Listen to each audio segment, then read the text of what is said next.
How can we be happy or happier if we're already happy? 7 happiness lessons. Salamat, Ama, dahil kayo'y maibigin and you never let us go. Teach us to know, to appreciate deeply the wonder of your stubborn love. At nawa ito maging baon namin, anumang araw ang dumating, anumang uri ng araw ang dumating, may isang hindi nagbabago, your love. Teach us to see that, teach us to celebrate that, and teach us, O Lord, to honor that.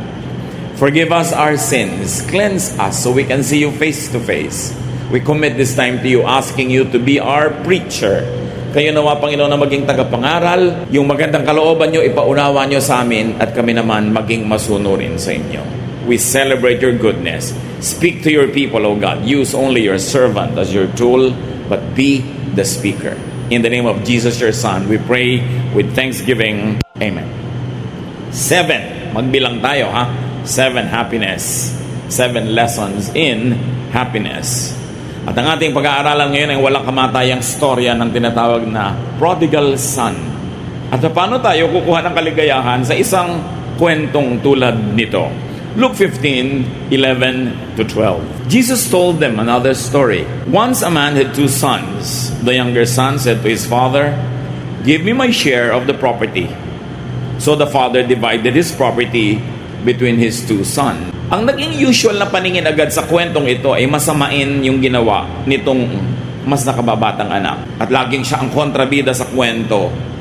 But he only asked for what was legally his. While we may feel some discomfort about him asking for his inheritance, but in the laws of Israel, children really had inheritance, and that was lawful. So he only asked what was lawful. He did not ask for his other brother's inheritance. He did not ask for his father's whole estate, only his part. And the father, you will notice, did not problematize this act of the son. Pag nagbabasa po tayo ng scripture, let's stick to the text. And the text never tells us na minasama nung ama na hiningi ng anak yung kanyang parte sa kanyang mana.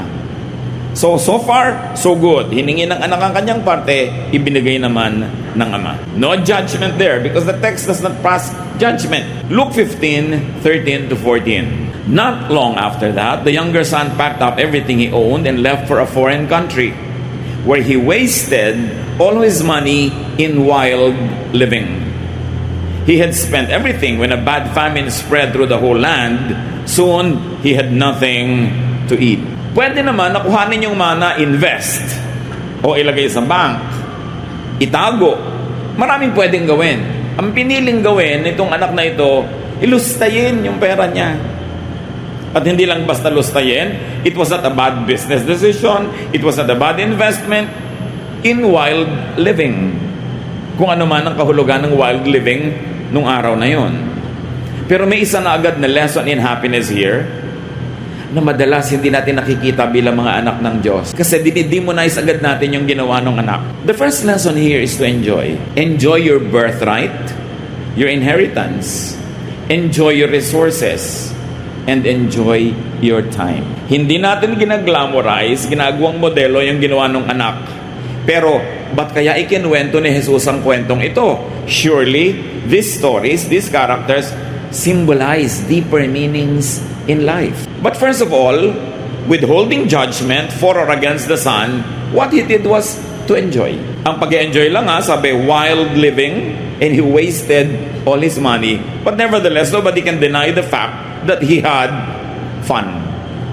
He had enjoyment. And no one in the story condemned this man so far. The younger son knew his father and trusted him completely. Trusted in his graciousness. Ito ang kwento. Hindi yung pagkakamali niya, hindi yung paglustay niya. Ang kwento dito, kilala niya ang ama niya na pag hiningi niya, yung ganang kanya ibibigay. Kilala ba natin ang ama natin? Hinihingi ba natin yung nakalaan naman talaga para sa atin? The younger son enjoyed his father's grace, though he was probably unworthy of it. But nevertheless, he enjoyed it. Enjoyment is probably the missing element in true faith and worship. Dito pa lang, meron ng challenge sa atin. And I ask you to look at this story from another frame, from another point of view, from the point of view of Jesus who was telling the story. Not from the point of view of the preachers and the churches that preach against what the Son did in the last 2,000 years. Jesus was telling us a story, and definitely he had a purpose in telling us this story. And so far, we see that the Son enjoyed his faith in his Father. Malakas ang loob niyang humingi dahil kilala niya ang kabutihan ng kanyang Ama na ibibigay yung kanyang hinihingi. Nagkamali lang nga siya ng paggamit, pero ibinigay. Yun ang unang kwento. Luke 15:15-16. He went to work for a man in that country, and the man sent him out to take care of his pigs. He would have been glad to eat what the pigs were eating, but no one gave him a thing. So matapos niyang lustayin ang kanyang kabuhayan, nagkaroon pa naman ng taghirap doon sa lugar na kanyang pinuntahan, nawala ng pagkain, kasi usually nun, pag nagka-drought, pag nagka-gyera, pag nagkaroon ng mga economic dislocations, nahihirapan ang mga tao at nadamay siya doon. Sana yung pera mo can be a shield against such crisis, such calamities. But he no longer had that shield. He was broke. Natulad na lang siya sa mga karaniwan. Pero ang kwento ay ito. Mula sa bahay ng kanyang ama, ngayon ay nakisilong siya sa ibang bahay ng isang ngayon ay maituturing nating naging bagong ama niya sa kanyang kalagayan, yung kanyang employer, yung kanyang pinasukan. Now he was under the shadow of this house, this household, and this man's authority. At kitang-kita natin agad ang pagkakaiba ng dalawang tatay na ito. Yung tatay na nagbigay sa kanya ng hiningi niya, at itong tatay na to na nagtatrabaho na siya, hindi pa siya sinusweldohan ng tama. Ginugutom pa rin siya. Agad-agad merong ibig sabihin sa buhay natin. Minsan umaalis tayo sa grasya ng Diyos at lumilipat tayo sa kung sino mang papa o mama o kung sino mang taong sinamahan natin, hindi naman tayo ay naalagaan. Hindi naman tayo minamahal. So lumungkot siya, nagutom siya, napapagod na nga siya, hindi pa siya nagkakaroon ng sukle, ng tamang sweldo. Di ba maraming ganyan, umiibig sa hindi naman umiibig sa kanila. Naghahabol sa ayaw naman silang pansinin. Pinagsisiksikan ng mga sarili nila sa hindi naman nag-aalaga sa kanila, nagiging unhappy. At kadalasan para mangyari pa yun, ang nilalayasan natin yung ama natin sa langit na mapagmahal at maibigin. Immediately, there are many lessons here on happiness. There is another father here, the unkind employer, the unkind father. You don't want this father. Immediately, the story is leaping out of the pages, telling you, you don't want this kind of arrangement. So, a lesson on happiness here, at least work to earn. Matapos siya maglustay, naging responsible naman siya. Naghanap siya ng trabaho. Hindi lang nga siya mapasweldohan ng tama. Work to earn your keep. You want to be happy in life? Pag wala kang pera, magtrabaho ka. Humanap ka ng hanap buhay. Lalo kung hindi ka na pwedeng umasa doon sa dating mapagbigay sa'yo dahil lumayo ka na o naubos mo na yung binigay niya sa'yo, huwag kang maghanap ng bagong magbibigay na naman. Work. Deserve your wages. And there's another lesson in happiness, brothers and sisters. It takes a certain amount of money to enjoy and to be happy. No matter how religious you are, kailangan may pera ka. Huwag mong linlangin ang sarili mo na mapapasaya ka ng iyong pagiging religyoso. You need a certain amount of money. Yung pa nga iba, I live by faith, tapos panay naman paghihingi kung kani-kanino. Anong faith yun? So dapat ang tao naghahanap buhay and adjust to your economic status. Sometimes there are reversals in our lives. Dati kang mayaman, medyo naghirap ka. Dati kang maunlad, medyo nasira yung negosyo. Adjust. You want to be happy? Adjust. Nothing is permanent. Not wealth, not even poverty. Not sickness, not health. Talagang gumugulong ang buhay. So kung nag-enjoy ka, enjoy it. Pag dumating na hindi enjoyable moment, bear with it. Adjust to be happy. Huwag ka dapat laging nagsasentimiento about past glory, about past wealth and past fame. Tapos na yon. Itong taong to nag-adjust. Nagtrabaho. Yung pinaka-nakaririmarin pang ng trabaho dahil nag-aalaga siya ng mga baboy, Jew siya. So sa kanila, kadiri-diri yon. But he wanted to earn his money. And he wanted to have food in his stomach. Pero yung paman, kulang ang ibinabayad sa kanya. Ang storya dito, na laging pinaggigigilan ng iba, ay yung pagkakamali niya. I'll rather that the story is a comparison between two fathers, two authorities, two sources of blessings. Luke 15:17 to 19, finally he came to his senses and said, my father's workers have plenty to eat, and here I am starving to death. I will go to my father and say to him, Father, I have sinned against God in heaven and against you. Then I am no longer good enough to be called your son. Treat me like one of your workers. Itong taong to, kahit anong iba to sa kanya ng buhay, ang magiging ending, sasaya to. Kahit ang simula niya, ganun. Kala mo, ang sama-sama niya, hiningi niya yung kanyang mana. Pagkatapos, nagpasasa siya, naghirap siya. Pero nagtrabaho naman nung nawala ng pera. At ngayon na-realize ang kanyang pagkakamali. Hindi na siya nangatwiran. Willing siyang tanggapin ang pagkakamali. At willing siyang ituwid yun. Sabi niya, uuwi nga ako sa tatay ko. Mas mabuti pa doon. Kahit itrato ako doon katulong, total katulong din lang ako dito, doon na lang. Mas masagana pa. So sabi niya, iyan ang gagawin ko. Tatanggapin ko ang pagkakamali ko. At hindi na ako mag-e-expect ng dating treatment. Total nagkamali ako eh. Ito ang mabuting anak. Hindi yung hindi nagkakamali. Kasi lahat naman nagkakamali. Pero yung nagkakamali, pero umaamin. Nagpapakumbaba. At bumabalik kahit naglalayas. So identify the unkind and the ungracious employer of your life. The unkind and ungracious father that you seek shelter under his shadow. Identify unkind and ungracious shepherds that don't feed you but only use you, and go away from them to be happy. You see here the lessons? Analyze your situation and improve it. Any unhappiness is caused by a reason. Dig deep, look into the reason, and correct mistake. Bawa, meron kayo unhappiness sa mag-asawa, may dahilan yan. Kung kaya ninyo, bunutin ninyo para sumaya kayo.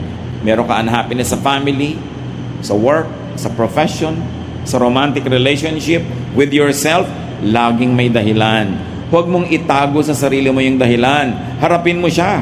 Bunutin mo siya.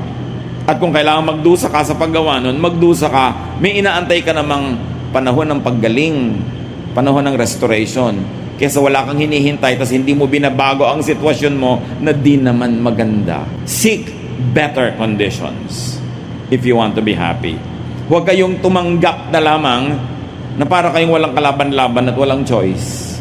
Seek better conditions and resign a bad-paying job tulad ng ginawa niya. Ang dami nagrereklamo, hindi masaya sa trabaho, edi umalis ka, maghanap ka iba.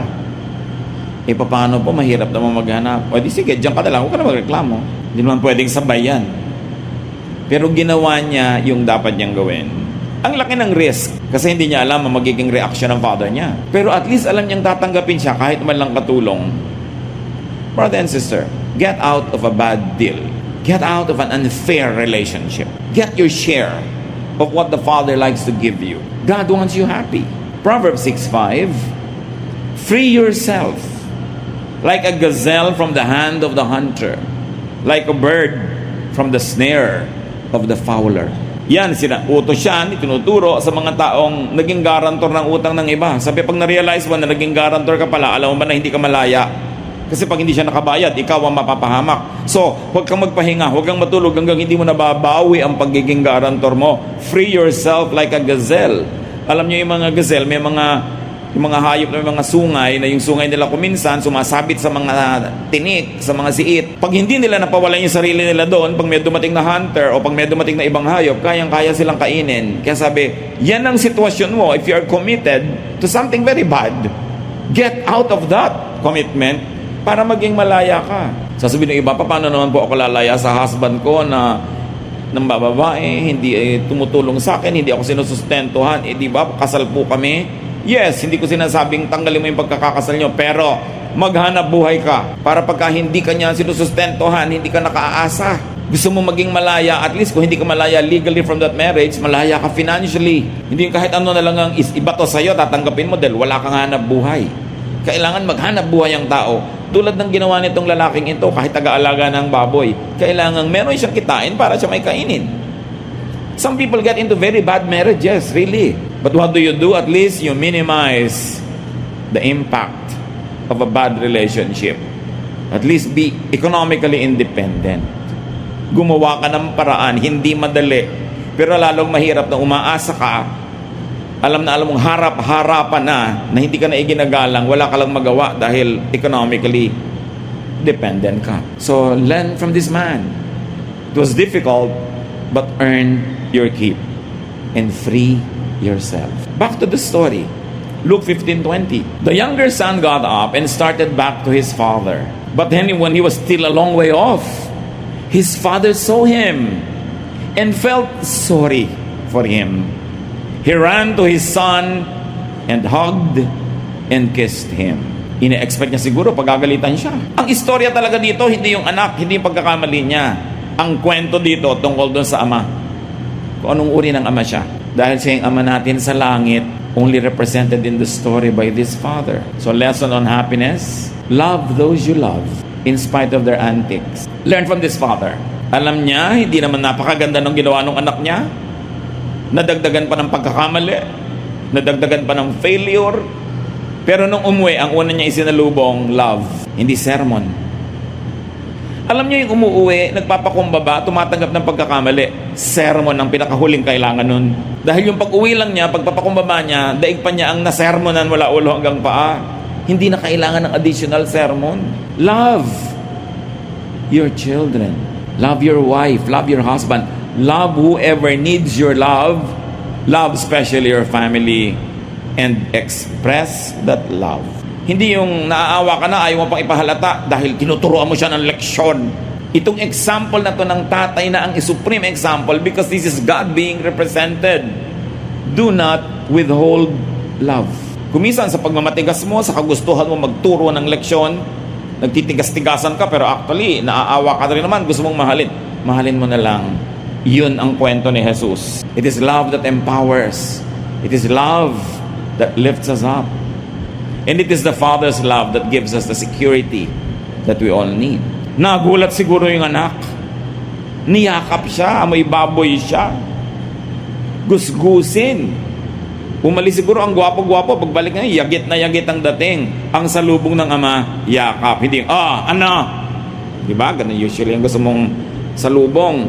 Luke 15:21. The son said, Father, I have sinned against God in heaven and against you. I am no longer good enough to be called your son. Realistic tong anak. Sinasabi niya, hindi na po ako bagay sa kanyang treatment. Kahit katulong na lang, ipagpapasalamat ko na. Deserve ko naman eh. So lesson on happiness, be humble to those that you offend, to those that you wrong, especially to those that you hurt. Hindi ikaw na nga nagkamali, ikaw pa itong matapang. Ikaw pa itong nagtatapang-tapangan, ikaw pa itong galit. Accept the fruit of your deeds. Naku, ikaw ay anak, nagkamali, grounded ka, tanggapin mo. Nagkamali ka. Willing na willing siyang tanggapin na maging katulong na lang siya. Meron kasing lesson dito on happiness. To be happy, you need to be forgiven. Hindi ka sasaya talaga kahit ka magpanggap, kahit maganda yung damit mo, kahit may pera ka, masarap ang kinakain mo. Kung alam mo na may ginawang ka ng mali at hindi ka humihingi ng tawad, ikaw na mismo, yung budhi mo na mismo ang magtatanggal sa'yo ng kaligayahan. You can be noisy, you can be loud, but you can never really be happy because you need to be forgiven. Relationships have to be stored for people to be happy. To be happy, you need to be restored. So huwag magmatigas, huwag mabuhay sa mali. Basta naggising, nagkaroon ng kaliwanagan agad, natauhan, tanggapin agad, bumalik, magpakumbaba. What did we get from the Son? A self-confession. It was not extracted or forced from Him. Hindi na natin kailangang pilipitin ang taong tumatanggap na nga ng mali. Kuminsan, hindi naman malakas ang loob na magsabing diretsyong I'm sorry, pero dinalang ka naman ng pakwan, yun na yun. Ginawang ka ng kape, inalo kang kumain, yun na yun, kunin mo na lang yung essence, huwag mo na siyang antaying lumuhod pa, magsabi pa ng I'm sorry. Marami namang paraan ng pagsasabi nun eh. At hindi lahat ng tao kayang diretsahan na sabihin yun. Meron silang ibang paraan ng pagpapahiwatig. Appreciatein na natin yun. At padaliin natin para sa kanila ang paghingi ng tawad. Huwag na tayong masyadong maging unreachable. Para pare-parehong masaya. Because to be happy, You not only need to be forgiven when you are the wrongdoer, you need to forgive. Bawat galit mo, lalo sa mahal mo sa buhay, nagpapalungkot yun sa'yo. At kung minsan, hindi mo yun masyadong nare-realize, hindi mo lang alam kung ba't hindi ka masaya, bakit may kulang. Ang kulang pala pagpapatawad. Remember, nagpatawad yung ama kahit hindi humihingi ng tawad yung anak. Matalinong ama. Paano nga naman kung paglapit hindi naman humingi ng tawad? Alam ba naman ng ama yung purpose ng anak sa pagbalik? Bumalik na gusgusin, bumalik na mabaho. Paano ka sasabihin pala nun? Dagdagan niyo pa yung binigay niyo sa akin. Kulang. Hindi naman alam ng ama eh. Pero inunahan niya yung anak niya, pinatawad niya agad. Pinadali niya yung pagpapatawaran. Padaliin niyo na lang. Lalo't anak niyo, magulang niyo, kapatid niyo.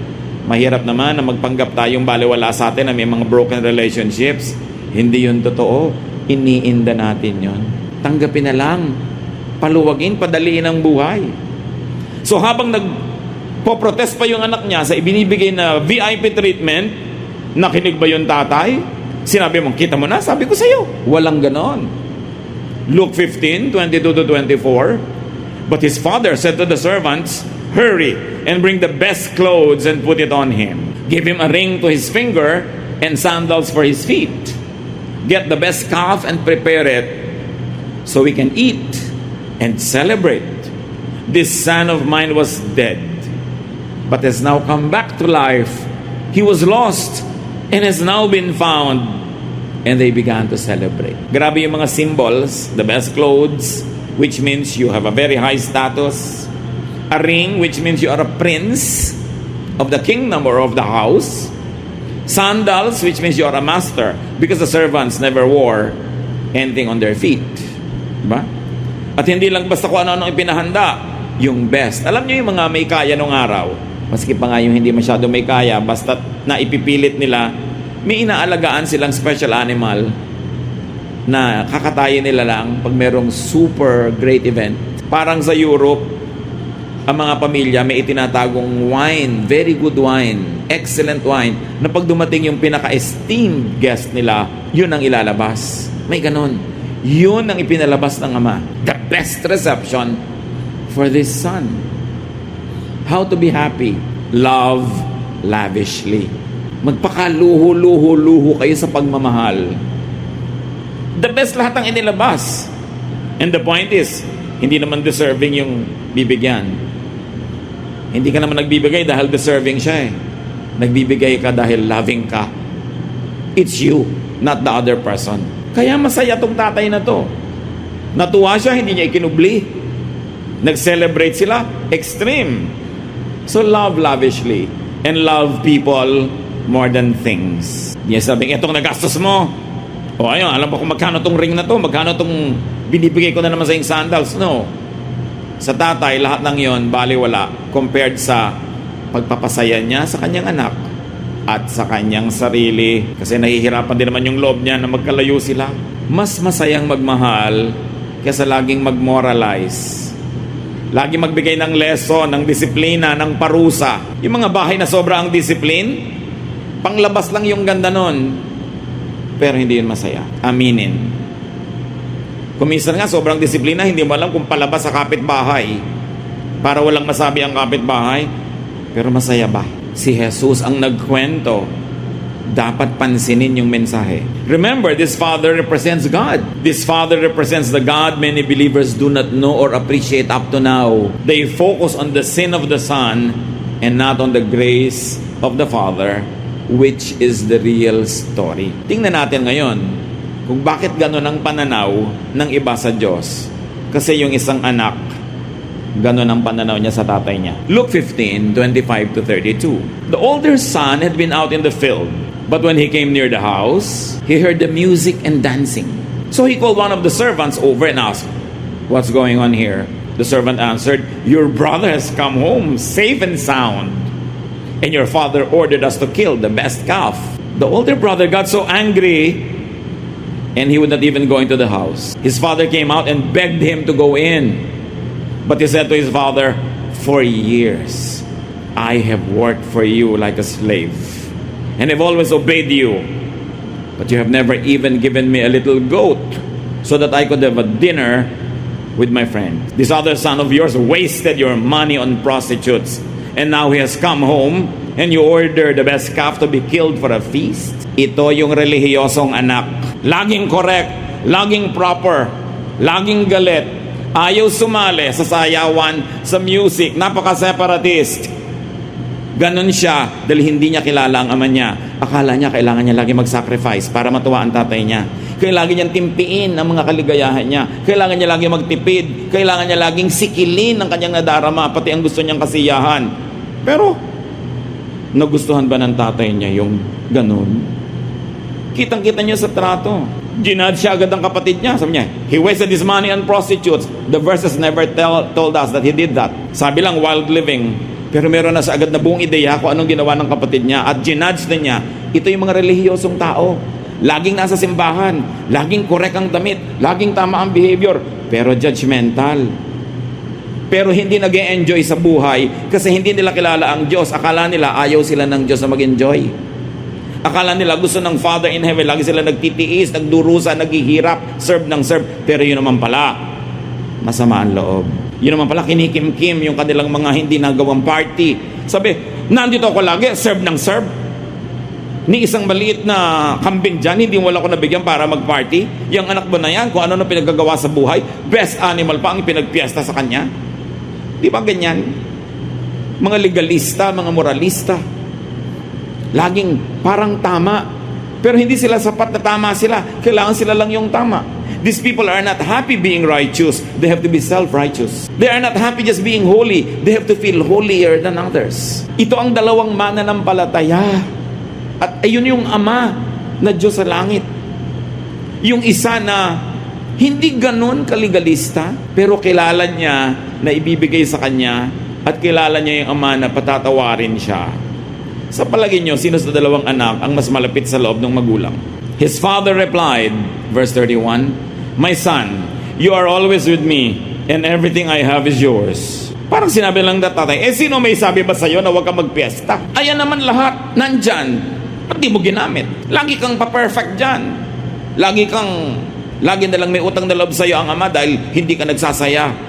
Andyan lahat Everything I have is yours. What's your problem? Kita mo, hiningi ng kapatid mo yung share niya, binigay ko. Ba't di ka humihingi? Sino sa palagay nyo ang mas nakakakilala at mas nag-a-appreciate at magmamahal sa ama? Yung younger son o yung older son? Sabi niya, but we should be glad, the father said, and celebrate. Your brother was dead, but he is now alive. He was lost, and now he's been found. At kung pwede lang idagdag dito, yung unsaid, you have always been here, but you are not really here. Like your brother, you were also dead, but now he is alive. You are still dead. You don't know me. You don't know my grace. You don't know how to enjoy your life. You think that you have to sacrifice every time to make me happy. I don't look for sacrifices. I just like to love you. Kailan kaya makikilala ng mga Kristiyano yung ama natin sa langit na gano'n siya kabuti? Na pag nagkakamali yung kapatid natin, lista tayo ng lista, kwenta tayo ng kwenta, tuos tayo ng tuos, sumbat ng sumbat. Do you think the Father in heaven likes that? What He likes is to celebrate people who come back to Him. He likes to be gracious and is lavish, OA, ang pagmamahal niya. Pag nalaman natin yon, kinilala natin yon. At hindi naman para gayahin natin yung nauna na maglustay, wasak ng buhay. Yung extreme ang ginawang example para wala na kayong pwedeng gawin pang uri ng pamumuhay na pwede nyo sabihin, ito, hindi na ako matatanggap ng ama. The Father accepts us. His stubborn love never lets us go, though we go away. Yung relasyon natin sa ama, hindi minemaintain ng ating performance. Minemaintain nyo ng kanyang love. Kahit bumagsak yung performance mo. Nawa, huwag mong sadyang ibagsak. Pero kung bumagsak, bumalik ka. Meron ba, ayoko po mag-church, so kakaya sa Diyos, marami kong kasalanan. Lalo niya gusto mag-church ka. Bakit po yung makasalanan ng babae na yan, pinapakanta niyo sa choir? Anong gusto mong gawin? Itapon natin para mabulok na siya sa kasalanan niya. Kung ang mga yung bumabalik, nandiyan, pinagsaserve niya. Ba't hindi mo pagsaserven? Ang ayaw nun, yung older brother. At sa church, maraming older brother. Pastor, bakit po yung makasalanan na yan, nandiyan sa ministry? Ba't ikaw, wala ka makasalanan? Laging tinutus, kinukwenta yung iba. Measure people not by your own measurement, but by God's love. Minsan iba, 30 taon, 50 taon na nagba-Bible study, hindi pa to naiintindihan. Hindi pa nakikilala yung Ama, tapos ang yabang-yabang, do you know God? Do you know God? You must know God before you die. Yung ganda ng ganon, pero do you really know God? Kung ang alam mo sa Diyos, yung pag nagagalit lagi, papataba ka ng kidlat, bibiyakin yung lupa, kakainin ka ng lupa, bibigyan ka ng sakit, pagdurusa, hindi mo kilala ang Diyos. Yun yung other father. Yung naging employer na nagtatrabaho ka na ayaw ka pa sweldohan. That is not our God. Be happier. Know your Father in heaven beyond what the older brother likes you to see. Sa kanya dapat i-deserve mo lahat. Dapat maging deacon ka, i-deserve mo yan. Kakanta ka, tutugtog ka, i-deserve yan. No one deserves the goodness of God. Because our best deeds are just like filthy rag.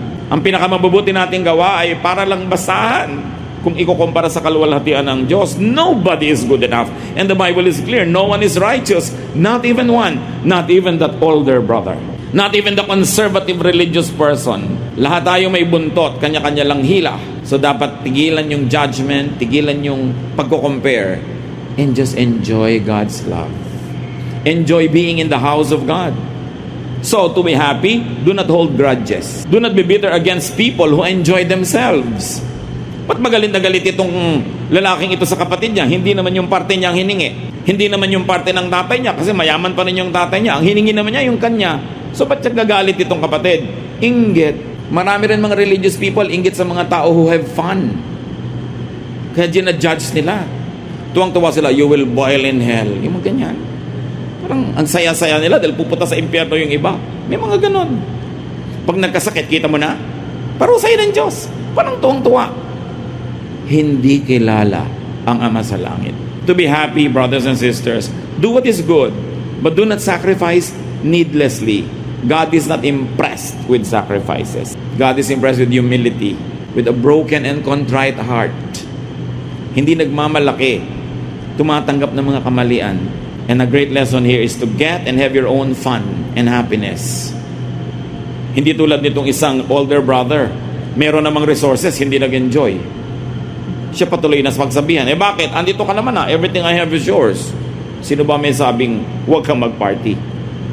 Enjoy your privileges. And as children of God, we have a lot. Do not imitate the excesses of the younger son, of course. But remember, the father did not raise an issue against the younger son. Kahit ano bang ginawa ng anak na yon, hindi niya kayang ubusin yung pagmamahal at kayamanan ng kanyang Ama sa Langit. Si Jesus ang nagkukwento, anong uri ng Ama sa Langit ang gusto ni Jesus na makilala natin? Yung amang mabait, mapagbigay, mapagpatawad. The younger son actually had his cake and ate it too. Mapalad kasi mabait ang magulang. Hindi dahil deserve niya. This is the Father's grace, and this is the story. The story is not the mistake of the younger son. The story is the endless love of the Father. Focus on that. And the lesson is, of course, for fathers to be gracious. Mga ama ng tahanan, be gracious with your love and express it. Hindi ko mo tatay, parang nabawasan yung pagkamacho mo, pagkalalaki mo kung mabait ka. Ito yung supreme example. The lesson is for fathers to be gracious, not for younger sons to be abusive. Don't get that wrong. What he did was wrong. But that's not the story. Because it's not a story. Because all of us do wrong. So what's the story there? Nothing special. Everyone is a sinner. Everyone has mistakes. But the story is that the Father never lets go. The lesson is for fathers to be gracious, not for older sons to sacrifice, then bear grudges. Meron pa nga dyan. 5 taon na ako nagsaserve dito. Serve ako ng serve sa church. Pagkatapos nang namatay ang asawa ko, di ko kayo nakita. Di ba? Parang, I deserve it because I served. It's our privilege to serve God. And if people can be nice to us, if they have the time, if they have the opportunity, good. But if they don't have that, wala kaya tayong karapatang manumbat. Because we can never outserve God. Walang tampo-tampo. Ang tagal-tagal ko na dito, tapos nung i-dedicate ang tricycle namin, hindi naman nakarating si pastor. Diba? Yung may mga tampo-tampo, walang ganyan-ganyan. Kasi lahat tayo nagtutulong-tulungan. Kasi lagi ka lang magagalit. May dumataang hangin, pinagdaramdam mo. May kasama ka ng loob, ang dami-dami mong dala. Paano ka sasaya? Kailangan tanggalin lahat yan. Palitan ng pag-iisip. Sabi ng Romans 12:2, be changed by the renewing of your mind. So kung hindi ka masaya, hindi ka pinagkakaisahan ng lahat ng planeta. Hindi ka lang masayahin.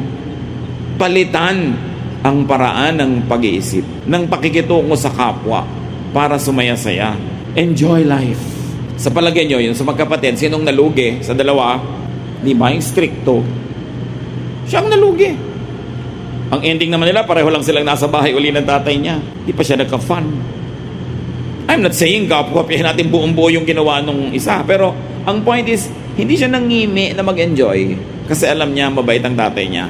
Pero yung kalabisan na, syempre, hindi na natin dapat kopyahin yun. Be thankful for the Father's lavish love. Do not sacrifice all the time. Yung mga ate-ate na sobrang magsakripisyo para sa mga kapatid, niyayaya kayo ng nobyo yung magpakasal pero ayaw nyo pa dahil may pinapaaral pa kayong kapatid. Tapos ang gumraduate na yung kapatid nyo, pagka-graduate nag-asawa. Eto kayo ngayon, si Tenta na, wala pa kayong BF. Naalala naman kaya kayo ng kapatid nyo nung hipag nyo. Ibig sabihin, yes, be nice, be good, but don't always sacrifice. And do not sacrifice your own dreams for the dreams of other people.